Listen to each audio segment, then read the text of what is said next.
नमस्कार दोस्तों, online classes study point में एक बार फिर से आप सभी का अभिनंदन। विज्ञान की पिछली क्लास में हमने चर्चा की थी जो अम्ल सार की आर्हेनियस संकल्पना है उसके बारे में। अम्ल सार के बारे में आर्हेनियस ने बताया था कि जो हाइड्रोजन देते हैं वो अम्ल होते हैं और जो हाइड्रोक्सिल आयन देते हैं अर्थात OH नेगेटिव आयन देते हैं वो क्षार कहलाते हैं। ये आर्हेनियस ने बताया था। अर्थात आर्हेनियस ने अम्ल और क्षार के बारे में बताया था कि जो हाइड्रोजन और हाइड्रोक्सिल आयन देते हैं वो अम्ल और क्षार कहलाते हैं। लेकिन जिन पदार्थों के पास में, जिन यौगिकों के पास में हाइड्रोजन और हाइड्रोक्सिल दोनों ही आयन नहीं है तो उनके बारे में अपन कैसे पता लगाएंगे कि इनमें अम्ल कौन सा है, इनमें क्षार कौन सा है। यहाँ पर आकर के जो आर्हेनियस है उसकी संकल्पना आगे नहीं काम कर पाई। इसके लिए नए वैज्ञानिक आते हैं दो, एक तो ब्रांस्टेड आते हैं और एक आते हैं लोरी। सर ब्रांस्टेड और लोरी इन दोनों वैज्ञानिकों ने संयुक्त रूप से मिलकर के एक नई संकल्पना दी। जिन पदार्थों के पास में हाइड्रोजन और हाइड्रोक्सिलिक आयन नहीं पाए जाते उनके बारे में इन्होंने अम्ल और क्षार की परिभाषा दी और इन्होंने आधार लिया था प्रोटॉन को। किसको आधार लिया? प्रोटॉन को। जिस प्रकार आर्हेनियस ने बताया था कि जो पदार्थ, आर्हेनियस ने तो बताया था जो पदार्थ अपघटित होते हैं जलीय विलयन में, जब इनका अपघटन करवाया जाता है तो हाइड्रोजन आयन देते हैं। जबकि ब्रांस्टेड और लोरी ने क्या बताया? जो प्रोटॉन देते हैं। क्या देते हैं? जो प्रोटॉन देते हैं। जो प्रोटॉन त्यागते हैं या जो प्रोटॉन देते हैं, प्रोटॉन दाता या प्रोटॉन को त्यागने वाले, प्रोटॉन को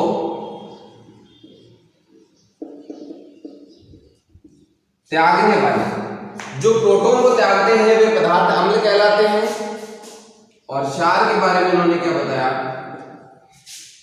जो प्रोटॉन को ग्रहण करते हैं, जो प्रोटॉन को क्या करते हैं? ग्रहण करते हैं अर्थात ग्राही। प्रोटॉन का ग्रहण करने वाले क्या हो गए? ग्राही। मतलब ये प्रोटॉन को क्या करते हैं? ग्रहण करते हैं। प्रोटॉन को ग्रहण करते हैं। और सीधी सी बात है, अगर ये प्रोटॉन दे रहा है, प्रोटॉन का दाता है, इसका मतलब इसके पास में प्रोटॉन अधिक है, तो ये क्या होते हैं? प्रोटॉन धनी होते हैं। प्रोटॉन के धनी, प्रोटॉन धनी मतलब इनके पास में प्रोटॉन अधिक होता है। और ये क्या होते हैं? इलेक्ट्रॉन धनी, या फिर अपन इसको कह सकते हैं प्रोटॉन, प्रोटॉन की कमी। इनमें प्रोटॉन की कमी होती है, उनमें प्रोटॉन की क्या होती है? अधिकता होती है। जो पदार्थ प्रोटॉन देते हैं या प्रोटॉन दाता पदार्थ अम्ल कहलाते हैं और प्रोटॉन को ग्रहण करने वाले पदार्थ क्षार कहलाते हैं। ये बात किसने बताई थी? ब्रांस्टेड और लोरी ने, दोनों वैज्ञानिकों ने संयुक्त रूप से अम्ल क्षार की परिभाषा दी। देखो आर्हेनियस ने भी इसी प्रकार उन्होंने हाइड्रोजन और हाइड्रोक्सिलिक आयनों के बारे में, मतलब पॉजिटिव और नेगेटिव आयन के आधार पर बताया था। उसी आधार पर इन्होंने बताया है। अब अपन एग्जाम्पल लेते हैं, जैसे एग्जाम्पल लिया मैंने H2 plus NH3, H2 plus NH3। अभी इनमें से अपन को पता नहीं चल रहा कौन प्रोटॉन ग्राही है और कौन प्रोटॉन दाता है, नहीं पता चल रहा। इनसे यौगिक बनते हैं NH4 और साथ में बनता है OH माइनस। यहां पर देखना आप, NH3 से NH4 हो गया, मतलब हाइड्रोजन जो है, और हाइड्रोजन में आपको पता है प्रोटॉन है, हाइड्रोजन पॉजिटिव चार्ज वाला है ना, तो यहाँ पर तो प्लस चार्ज लग जाएगा। NH4 पर तो क्या लगेगा? प्लस, और यहाँ पर क्या लग गया? माइनस। सीधी सी बात अपन को ध्यान रखनी है, यहाँ पर जल जो है वो OH आयन में टूट रहा है, अर्थात इसने अपना प्रोटॉन क्या कर दिया? त्याग दिया। प्रोटॉन दाता, ठीक है, जल के द्वारा। H2 जल है, ये क्या कर रहा है? अपना एक हाइड्रोजन त्याग रहा है और OH बना रहा है। यहाँ पर हाइड्रोजन दो थे, यहाँ पर हाइड्रोजन अकेला ही है कि नहीं है? मतलब एक हाइड्रोजन इसने क्या कर दिया? त्याग दिया। और ये हाइड्रोजन लिया किसने? NH3 में। NH3 से क्या बन गया? NH4 बन गया। अर्थात जल में से जो हाइड्रोजन या जो प्रोटॉन निकला, जल से जो प्रोटॉन निकला उसको ग्रहण किसने किया? NH3 ने। तो NH3 क्या कर रहा है? प्रोटॉन ग्रहण कर रहा है। क्या कर रहा है? प्रोटॉन ग्राही। समझ रहे हैं आप मेरी बात? H2O तो प्रोटॉन दाता है और OH बना रहा है। NH3 जो है अमोनिया, वो क्या कर रहा है? NH4 प्रोटॉन ग्रहण कर रहा है। प्रोटॉन क्या कर रहा है? ग्रहण, क्योंकि एक हाइड्रोजन इसने ग्रहण कर लिया और हाइड्रोजन पर पॉजिटिव चार्ज होता है, मतलब क्या होता है? प्रोटॉन है। तो सीधी सी बात है, यहाँ पर जल जो है वो प्रोटॉन दे रहा है, तो प्रोटॉन दाता क्या कहलाता है? अम्ल। तो जल तो क्या हो गया? अम्ल हो गया। और NH3 प्रोटॉन ले रहा है, इसका मतलब NH3 क्या हो गया? क्षार हो गया। ठीक है। अब ये जो बना, यहां पर विशेष ध्यान देना है अपन को। यहां पर ब्रांसलेट लोरी ने अम्ल क्षार की जो परिभाषा दी थी या परिकल्पना दी थी, संकल्पना दी थी, वहां पर उन्होंने एक विशेष नाम लिया था जो उत्पाद बने हैं उनका, और उन्होंने संयुग्मी अम्ल और संयुग्मी क्षार नाम दिया उनको। अब आपको पता होगा इसके पास में प्रोटॉन अधिक हो गए, अभी इसके पास में प्रोटॉन नहीं थे, बराबर थे इलेक्ट्रॉन प्रोटॉन, इसने क्या कर लिया? प्रोटॉन को ग्रहण कर लिया। या इसके पास में मान लो प्रोटॉन की कमी थी तो इसने प्रोटॉन को ग्रहण कर लिया। अब ग्रहण करने के बाद इसमें पॉजिटिव चार्ज आ गया। पॉजिटिव चार्ज किसका होता है? प्रोटॉन का होता है। इसका मतलब इसके पास में प्रोटॉन क्या हो गए? अधिक हो गए। पहले ये क्या था? क्षार था। देखो ये लिखा हुआ है NH3 पहले क्या था? क्षार, लेकिन अब NH4 बन गया। इसका मतलब ये क्या बन गया? अम्ल, क्योंकि इसके पास में प्रोटॉन की अधिकता हो गई और प्रोटॉन धनी पदार्थ क्या कहलाते हैं? अम्ल कहलाते हैं। समझ में आया? ये पहले खुद क्षार था, लेकिन इसने प्रोटॉन ग्रहण करके क्या बना लिया? संयुग्मी अम्ल बना लिया। ये क्या है? संयुग्मी अम्ल। कुछ नहीं है, इतना सा ध्यान रखना है। NH3 ने प्रोटॉन ग्रहण किया, प्रोटॉन ग्रहण करने से प्रोटॉन की अधिकता हुई, पॉजिटिव चार्ज बढ़ा यहाँ पर, और पॉजिटिव चार्ज बढ़ने से जिसके पास में प्रोटॉन अधिक होते हैं, प्रोटॉन अधिक होते हैं, दाता बन गया, अम्ल कहलाएगा। और यहाँ पर देखो OH माइनस चार्ज है, इसका मतलब क्या है? प्रोटॉन की कमी है। यहाँ पर जल पहले क्या था?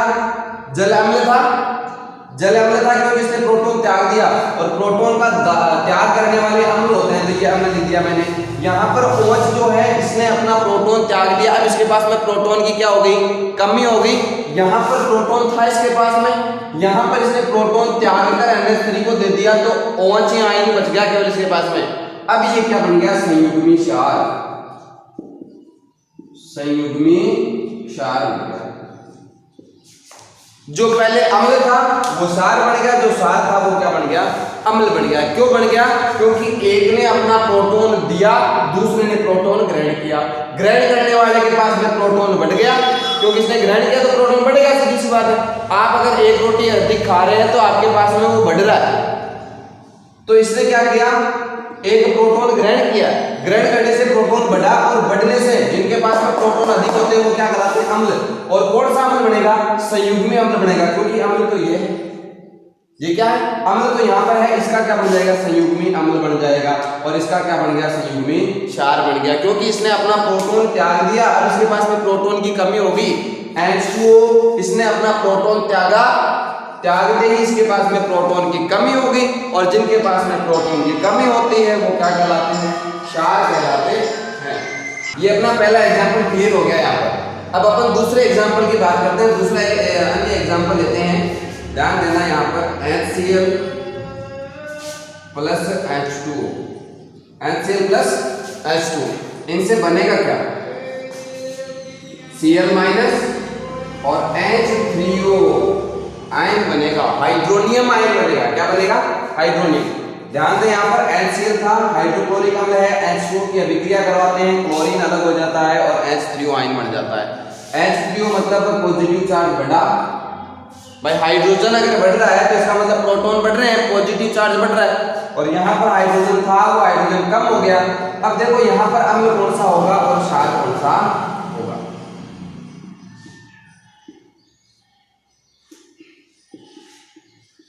ठीक है। HCl में से हाइड्रोजन निकल करके Cl बन गया, ये H निकल गया बाहर इसमें से, HCl था, इसका केवल Cl बचा है, हाइड्रोजन बाहर निकल गया। इसका मतलब ये तो क्या हो गया? प्रोटॉन दाता। क्या हो गया? प्रोटॉन दाता। प्रोटॉन दाता। और H2O जो है उसने H3O बना लिया, मतलब एक हाइड्रोजन ग्रहण किया इसने, H2 था H3 हो गया, इसका मतलब ये क्या है, प्रोटॉन ग्राही। क्या है, प्रोटॉन ग्राही। ध्यान दें, यहां पर HCl ने क्या कर दिया, एक हाइड्रोजन त्याग दिया, और एक हाइड्रोजन त्याग दिया, इसने अपना प्रोटॉन बाहर निकाल दिया, और प्रोटोन का त्याग करने वाले, प्रोटोन का दान करने वाले अम्ल कहलाते हैं। इसका मतलब HCl क्या है, अम्ल है। और H2 से H3O बन गया, इसका मतलब इसने एक हाइड्रोजन को ग्रहण किया, एक प्रोटॉन को क्या किया, इसने ग्रहण किया है। और प्रोटॉन को ग्रहण करने वाले क्या कहलाते हैं, क्षार कहलाते हैं। प्रोटॉन को ग्रहण करने वाले क्या कहलाते हैं, क्षार।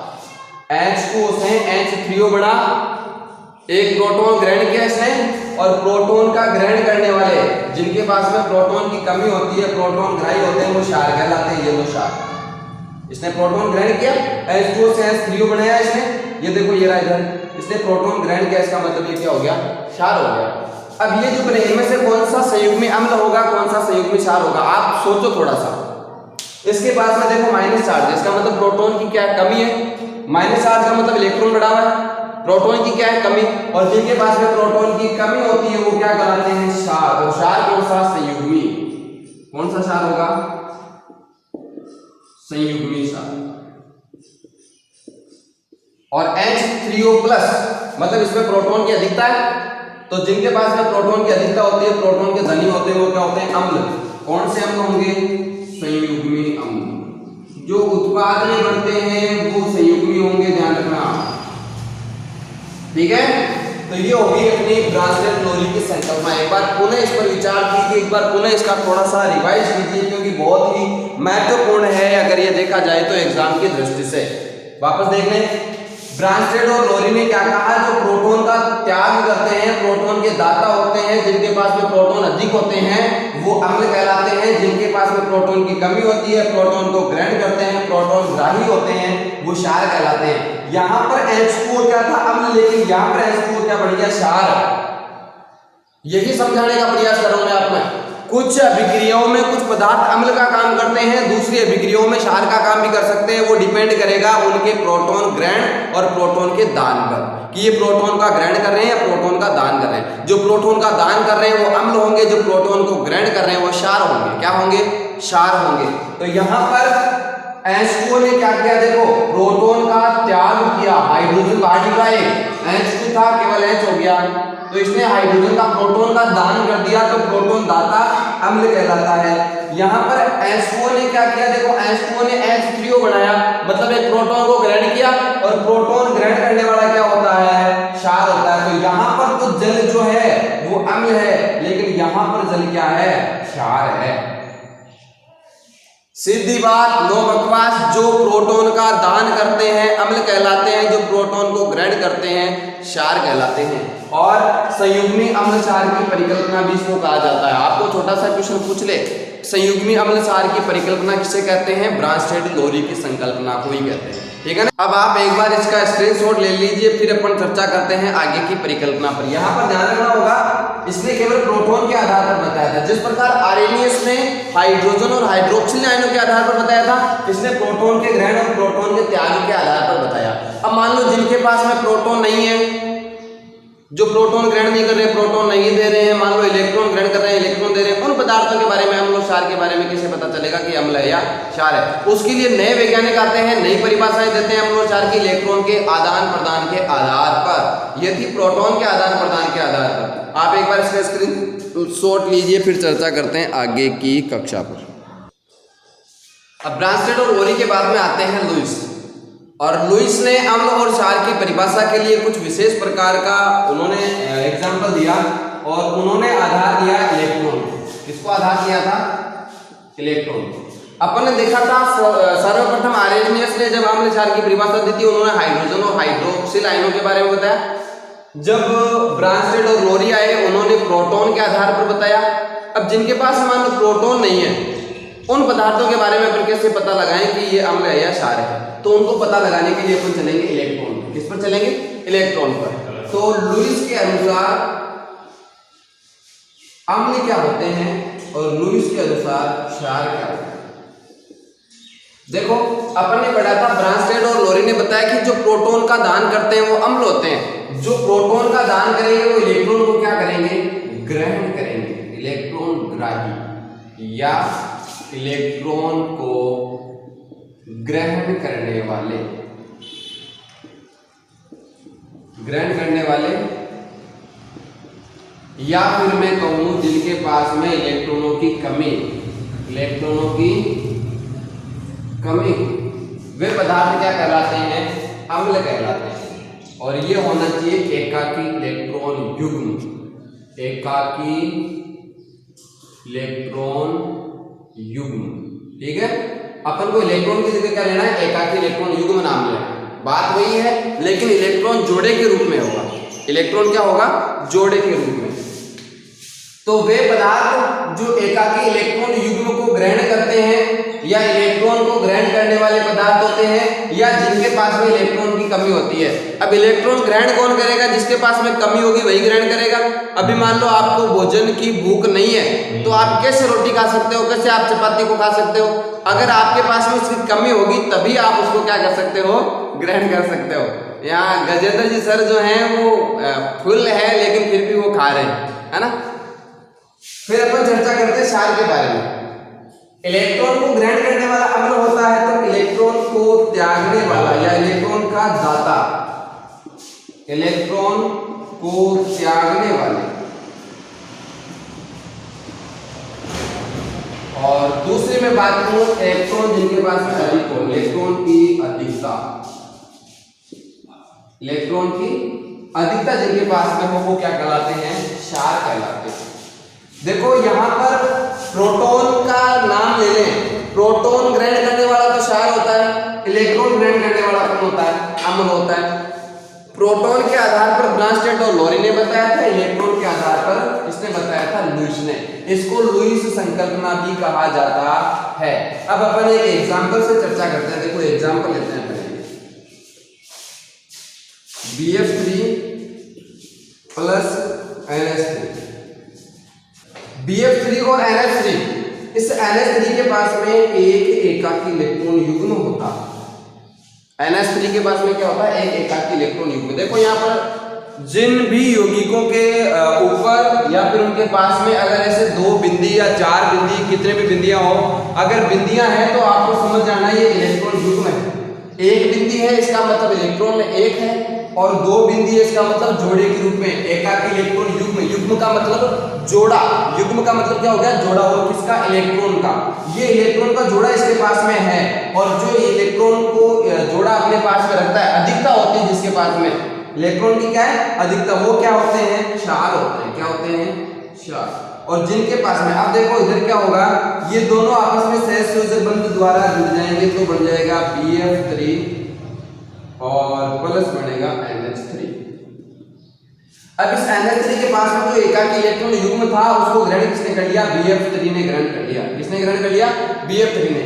यहाँ पर BF3 के पास में इलेक्ट्रॉनों की कमी थी। क्या थी, इलेक्ट्रॉनों की कमी। तो ये क्या है, अम्ल है। इलेक्ट्रॉन को ग्रहण किया इसने। देखो NH3 के पास में क्या थे, इलेक्ट्रॉन थे, उनको ग्रहण किसने कर लिया, BF3 ने ग्रहण करके जो है बीच में सहसंयोजक बंध बना लिया। BF3 और NH3 के बीच में सहसंयोजक बंध बन गया, इसने अपने दोनों इलेक्ट्रॉन दे दिए इसको, BF3 को। तो यहाँ पर NH3 जो है वो क्षार है और BF3 क्या है, अम्ल है। किसके आधार पर, लुईस के आधार पर। जो इलेक्ट्रॉन दे रहा है, दिया किसने इलेक्ट्रॉन, NH3 के पास में देखो इलेक्ट्रॉन है, यहाँ पर इलेक्ट्रॉन है क्या इसके पास में, नहीं है। तो इसने अपने इलेक्ट्रॉनों को क्या कर दिया, त्याग दिया, इलेक्ट्रॉन का दान। और इलेक्ट्रॉन का दान करने वाले, इलेक्ट्रॉन का दान करने वाले क्या कहलाते हैं, क्षार कहलाते हैं। इलेक्ट्रॉन दाता क्या कहलाते हैं, क्षार। और इसने क्या किया, इलेक्ट्रॉन ग्रहण किया, इसने इलेक्ट्रॉन ग्रहण किया या इलेक्ट्रॉन ग्राही। तो ग्रहण करने वाला क्या कहलाता है, अम्ल कहलाता है। क्या कहलाता है, अम्ल। तो यहाँ पर BF3 अम्ल हो गया और NH3 क्या हो गया, क्षार हो गया। इनको लुईस अम्ल और लुईस क्षार भी कह सकते हैं अपन। जिनके पास में एकाकी इलेक्ट्रॉन युग्म हो, जिनके पास में एकाकी इलेक्ट्रॉन युग्म हो वो क्या कहलाते हैं, क्षार। या फिर सामान्यतः ऋणायन भी हो सकते हैं, क्योंकि इलेक्ट्रॉन है इनके पास में, तो आयन कौन सा, आवेश कौन सा होगा, ऋणावेश होगा। जैसे मैं बात करूं Cl- की, ठीक है, मैं बात करूं H2O की, जिसमें 2 इलेक्ट्रॉन यहाँ पर और 2 इलेक्ट्रॉन यहाँ पर, 2 एकाकी इलेक्ट्रॉन युग्म है इनके पास में, एक युग्म ये रहा, एक युग्म ये रहा, जिनके 2 ये बिंदियां लगी हो चाहे माइनस लगा हुआ हो, वो पदार्थ क्या होंगे, क्षार होंगे। क्या होंगे, क्षार, क्योंकि इनके पास में इलेक्ट्रॉन की अधिकता है और इलेक्ट्रॉन की अधिकता वाले, देखो मैं इनको यहाँ एग्जांपल में लिख देता हूँ ना, जैसे Cl माइनस हो गया, एक यहाँ पर कौन सा हो गया क्षार, NH3, ठीक है, एक हो गया अपना H2O, ठीक है।